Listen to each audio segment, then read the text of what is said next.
Good Vach, Shvua Tov to everyone who's joining us for this evening.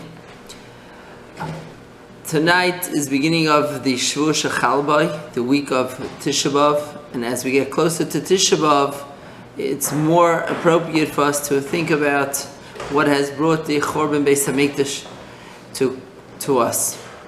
And one of the focal points is the Ben Adam L'Chaveiroi, and that is why it's so important, this project of Vayichan, Ahavas Yisrael, to implement Ahavas Yisrael within us, which will, in Be'ezus Hashem, bring us closer to each other and bring us closer to our Kadosh Baruch Hu, which will bring the Geula Shleima.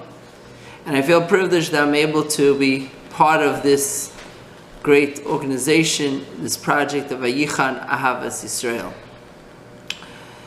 I would like to speak about what does it mean to be a Baal Chesed, to be someone who does Chesed. We know there are many great people who we are familiar with, their goiness, their lamdonos, their greatness in Torah, from the Beis Medrash, Chaim Brisker, Rabbi Soslanter, the Chavetz Chaim, Rabbi Chaim Oizer.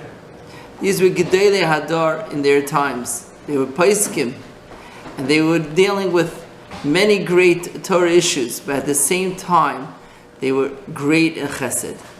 There's a story of Soslanter. He was once seen in the marketplace speaking to a person who was down in depression, and someone approached Reb Yisrael and said, Reb Yisrael, what do you have with this person? You're spending time laughing with him, joking around. This is not your, it's out of your characteristic. And Reb Yisrael responded, here you have a Yid who every moment that we talk to, he's out of his depression. Such a chesed, this is a chesed I want to be part of.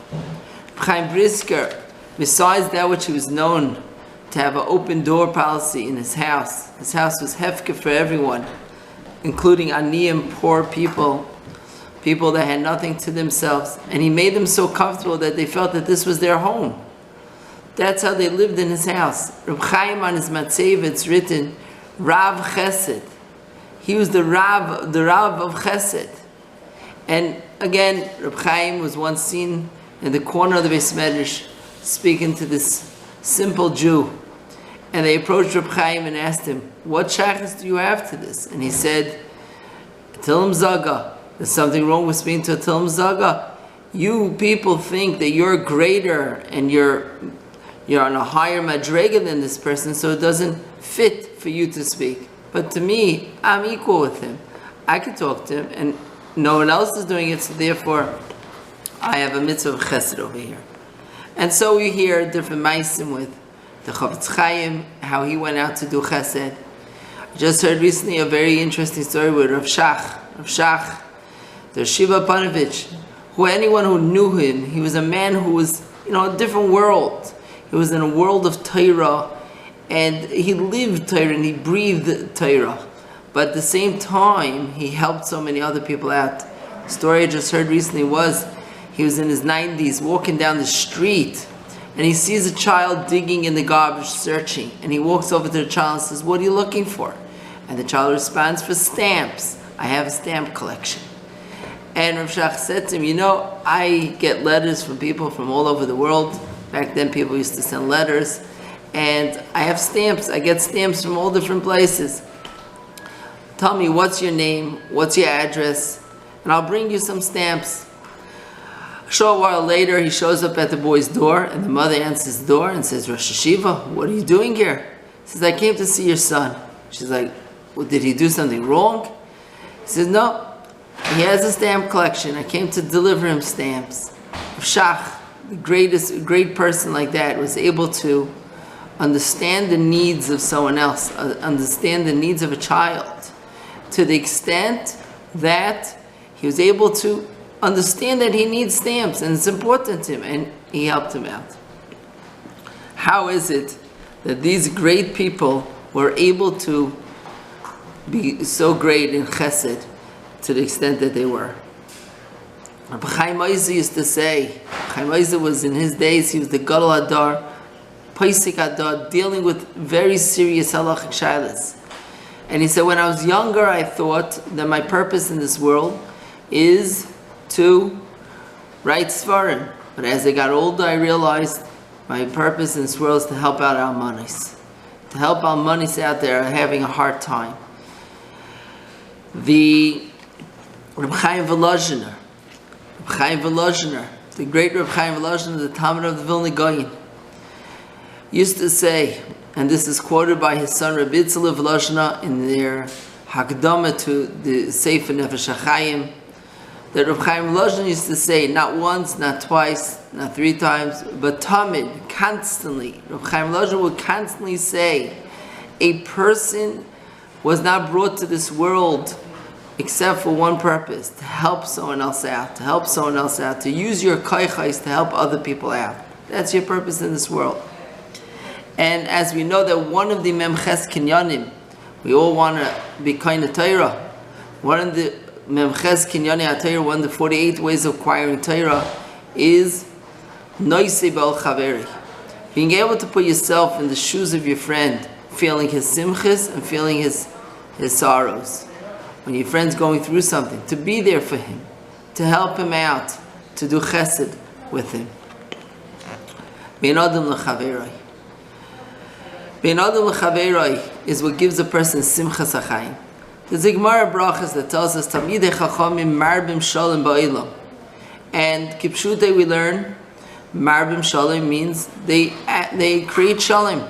They're busy running around, making peace between husbands and wives, friends, communities. That's the shalom. But Chesed Abramsky has another understanding. Chesed Abramsky understood marbim shalom because they're within peace within themselves. They're in peace. They have peace. They're living in peace. They live in peace. Marbim shalom. They have peace within themselves. There's no struggles within themselves. The nature of a person is to have kinna, to be jealous of others, what others have and they don't have. And the Shalom writes, it's so much part of the nature of a person that it's very difficult to overcome it. To overcome kinna, to overcome the midah of sinna, that you have a bad feeling for someone else that did something wrong to you, is tremendous. And the Shalom says that the malachim, as great as the malachim are, and as clear it is to them the existence of HaKadosh Baruch Hu in this world, if they were able to have kinna or sinna, they would also struggle on these midas. And that's what Messiah Shalom is telling us. It's a very difficult fight not to have kinna, not to have sinna. Messiah Shalom says, kinna, someone who has jealousy or revenge, takes revenge of his friend, nekama, someone who takes nekama from his friend, when he takes that revenge, it's mesuka kedvash, it's sweet like honeyton. And it gives him a feeling of relief.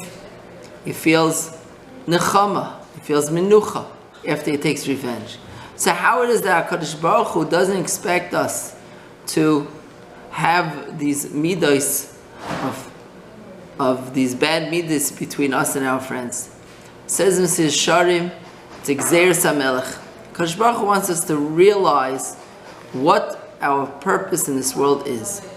If we will be mizbayni, if we will think into what our purpose in this world is, why were we put in this world, what is our true goal of life, which is to bring ourselves closer to HaKadosh Baruch Hu, through recognizing that I'm here on a mission, I'm here for a very important purpose, which is to live a life for Hashem.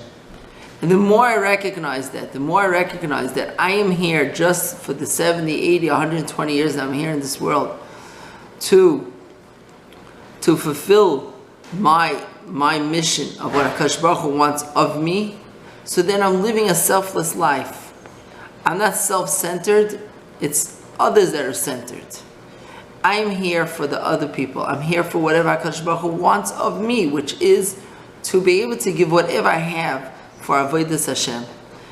And I begin to recognize that whatever I need for my Avodas Hashem, that's what I have. HaKadosh Baruch Hu gives me. He gave me what I need. He gave my friend what he needs.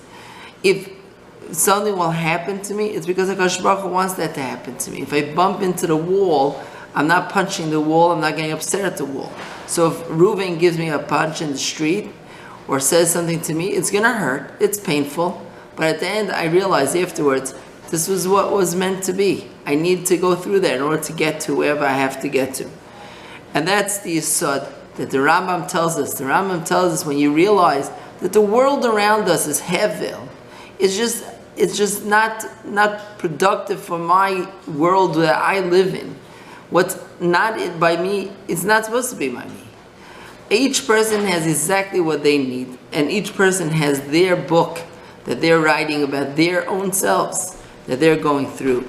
And that's what the Rambam says in another place, that Torah brings shalom. If one's mizbainin into Torah, one's mizbainin into their chelik of Torah and mitzvahs, and realizes that this is where I am, and this is what my purpose here is for, then I'll be able to sit with my friends with peace. And not only that, I have peace with myself. Imagine the person who's always worried about how am I going to take revenge from him, how am I going to get him back, look what he did to me, how do I get what he has? I also want that. I want something nicer, I want something better. How am I going to outdo what he did? The party he made, the chassan he made, how am I going to outdo it? But that's not my purpose here. He made a beautiful chasna because that's what he was supposed to do. You made a chasna the way you were supposed to do it. Everyone according to the way they could do it. Talmidei Chacham Marbim Shalom Ba'ilam is, as the Rambam says, the Talmid Chacham's nicker b'maasav. He's not just nicker with his malbush, he wears a frock, a Hamburg, or whatever he may wear, but he's nicker b'maasav. The maisim are referring to the shalom, the peace, the quietness that he has in his life. And he's able to just allow himself to bend towards, and that's what Reb Chaim was saying. You guys think you're greater than this person, so it's beneath your dignity to speak to him. Me? If he's sitting in the corner and no one's speaking to him, this is my job. This is what I'm here for.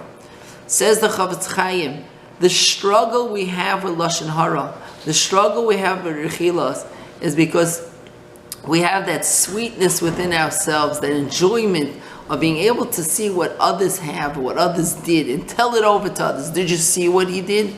Did you hear what he said? But if we would just live our own lives for ourselves and understand my life is not his life, and his life is not my life, says the Chavetz Chaim, it would be so much easier to get by the struggles of Lashon Hara and Rechilos.